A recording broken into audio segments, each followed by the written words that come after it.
And yesterday we flew a vehicle on Mars. How cool is that? Earlier today, Ingenuity should have autonomously performed its first flight attempt on Mars. Now the team is ready to receive the data that will tell them whether we've made history.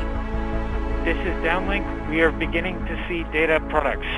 Rotor motors appear healthy. All actuators appear healthy. Ingenuity is reporting having performed spin-up, takeoff, climb, hover, descent, landing, touchdown, and spin down. Altimeter data confirms that Ingenuity has performed its first flight of a powered aircraft to another planet. Man. Does that make you feel good? Does that make you feel good? We're going to watch some footage right after this. There's some footage, I think, of this flying around. And I'm telling you, doesn't that make you feel all types of good? I mean, man, I can't wait till we make some really cool discoveries on Mars, man. We just start pushing it. We go expanse mode. I don't know what I'd want to be. Would you guys want to be an Earther, a Martian, or a Belta? I don't know. Sometimes I think of Belta just because that's the coolest thing to be, you know, living on the edge. But then I think, man, I don't need my bones all stretched out and like to be super fragile. And I don't think I'd go like Martian mode. I'm not quite sure. Yeah. Pity says Belta. You know, Ja Belta, man. Yeah, man. I cannot wait, man, to like, this is like, I need to be living longer than I am now. I need to extend my years out to a couple hundred years so I can just see what's going to happen, man. I feel like I'm on the cusp. I feel like I'm right on the cusp of something really cool and like almost like lifespan expanded by like 100 or 200 years. I think I'm right on the cusp. I told Christy, I'm like, you know what? Wouldn't it be the shit if I just died before everything cool happened? I mean, like, what if what if we're born right before all that cool shit happens? We go, we're buried, and then they're like, oh, by the way, we just made new discoveries for regenerative like cells, and you can live like another 100 years. It's like wah wah wah, like like playing the like Price is Right music. That would suck. We're not gonna talk like that. We're gonna be positive. Let's keep going. I went on a negative tangent. This is cool. Execute says he'd be a Martian. Killian says an Earther. Triple. This is fantastic. We can now say that human beings have flown a rotorcraft on another planet. Badass. Let's get back to work and more flights. Congratulations. I like her. She's been on a couple talk shows. I totally dig her. Super positive, has like the greatest energy in the world. She's getting people excited about this shit, and they should be. They absolutely should be, man. It's like so cool to think about like the discoveries that we can make with this. You know, having aerial photos like this is so cool. The amount of work these scientists had to put in to make sure that these crafts flew in Mars' atmosphere was like ridiculous. We talked about that about 3 or 4 months ago. Let's see here if there's anything we can, like more images. I want to see some more images. Just flew a helicopter on Mars, and we've got pictures to prove it.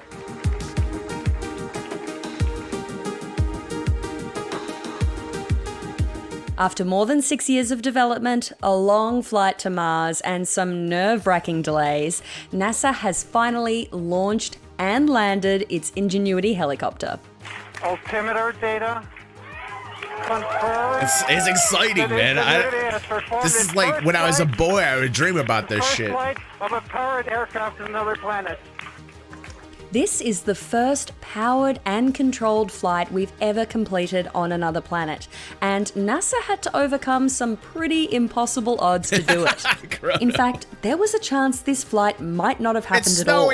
During a final high-speed test of the rotors, the helicopter's systems aborted, and NASA had to beam up a software update from Earth.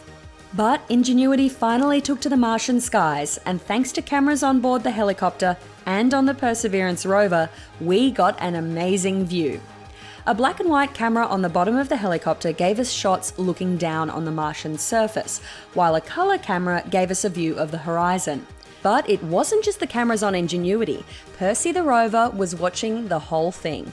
Well, good, Percy. Let's see some shots now. I don't want a black and white. Why are we even bother putting black and white cameras on things anymore? What is going on here? There better be some good goddamn reason. There is a black and white camera on the bottom of Ingenuity. Nobody wants that. We want the best digital pixel quality that there is. Black and white. Who the hell put a camera on that? Whose responsibility was it to put a camera on the bottom of Ingenuity, and why the fuck did you guys put it in black and white? Can you please give me a good explanation of why we went 1950 on the bottom of the fucking Ingenuity? I want to see some pictures. Let's go. There are 2 mast cams on Perseverance that sit about 2 meters or 6 feet off the ground. I don't know if this is correct, but Execute's giving me like a professional meaning of why. He's like, hey, because it's less data to send back to the Earth, of course. Oh, man. I guess. Okay. All right. Just call me stingy. These cameras recorded both a close-up and wide-angle view of the flight as Ingenuity spun up its rotor blades, lifted into the air, and then slowly landed back down. Ingenuity had to conserve battery power after its flight, so NASA was only able to downlink a couple of black and white images shot by the chopper itself. But the Mastcam Z system recorded the flight. Okay, this is cool as shit. And like I said, the rotors have to spin 5 times faster than they would on Earth to fly because of the density of Mars' atmosphere is 1% of the Earth, like 1% of the Earth, which is a ridiculous statistic. Good morning, RK. How you doing? And welcome to the fam in the stream, dude. What's up, Daddy Cash? And it burn, the ring of fire, I always have to do that when Cash comes in. Flight in full color, giving man? us an awesome view. Ingenuity's flight was billed as a technology demonstration, part of the larger Perseverance rover mission, which touched down on Mars on February 18th. The rover is there to find signs of ancient life on the red planet, and it's already achieved a number of... Okay, I've always had this thought in my head about Mars, man. Like, what if? Now let's just go back in a what if like time machine, and let's just go with some theory crafting here, some humanity theory crafting. Let's just say, when the Earth was like a molten ball of rock and lava, right? Let's just go back a couple billion years, okay? The sun, different color, much brighter, much hotter, right? Mars would have like a sustainable atmosphere, maybe. Like, could have some oxygen, could have had some water, right? Let's just say there's people on Mars. Let's just say that the evolution ran pretty much the same way on Mars. Let's just say that there was humanity, and then boom, all of a sudden, everything starts to get a little bit colder. Mars starts to freeze up a little bit. Humans start to fuck up Mars a little bit, right? What's gonna happen? We gotta plant some type of like seed into a rocket and shoot it over to this planet next to us, which just so happens to be Earth. And then boom, we're Martians. No? Yeah? No, I don't know. I'm going with it. Sending back the first full-color video of a Mars landing and the first audio from the planet's surface. But after Perseverance nailed the landing... That was so disappointing. Well, I don't know what I'd expect, though. I don't know what I'd expect from, like... let's listen to that again. I feel like that was a huge disappointment. Sounds from Mars. First sounds from Mars here. Hold on a second. Sounds like the audio equipment failing. Audio from the planet's surface. Martians are Perseverance nailed the landing, it was time for Ingenuity's moment in the spotlight. The helicopter traveled to Mars. You know what would have been great? Like, here's the first audio footage from Mars. Translate it.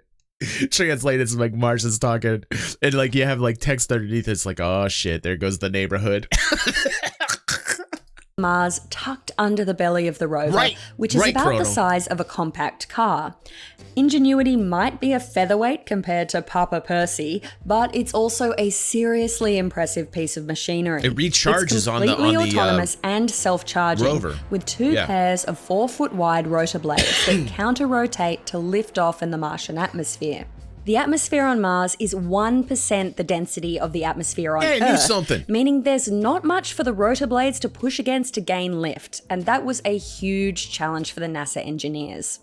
That's why the blades had to be so wide. They need to spin at more than 2,500 RPM to actually lift the helicopter off the ground. Ingenuity also needed to be incredibly light. The entire body, including the solar panel, batteries, computers, rotor blades, and landing gear, had to come in at 1,800 grams, or less than 4 pounds. According to the project, all right. So there we go, guys. Like, this is fantastic. This makes me smile like a little kid. My dreams of like exploring the universe, man. God damn. You know, who says it how it has to end in darkness and terribleness? You know, like I hear all these scientists talk about the end of everything, the end of time, and how everything's just going to dissipate out from its center and turn dark and shit. Who's to say we're not going to survive? Who's to say we're not going to figure out how to create a sun? Who's to say that we're not going to be able to figure out the basic building blocks on how to create our own universes? We don't have to pitter out into darkness. We don't have to. We just keep learning. We just keep learning, and we keep adapting, and we keep getting better, and we try not to destroy ourselves the whole time. We can do this. We can do it. We can do it. Damn right we can.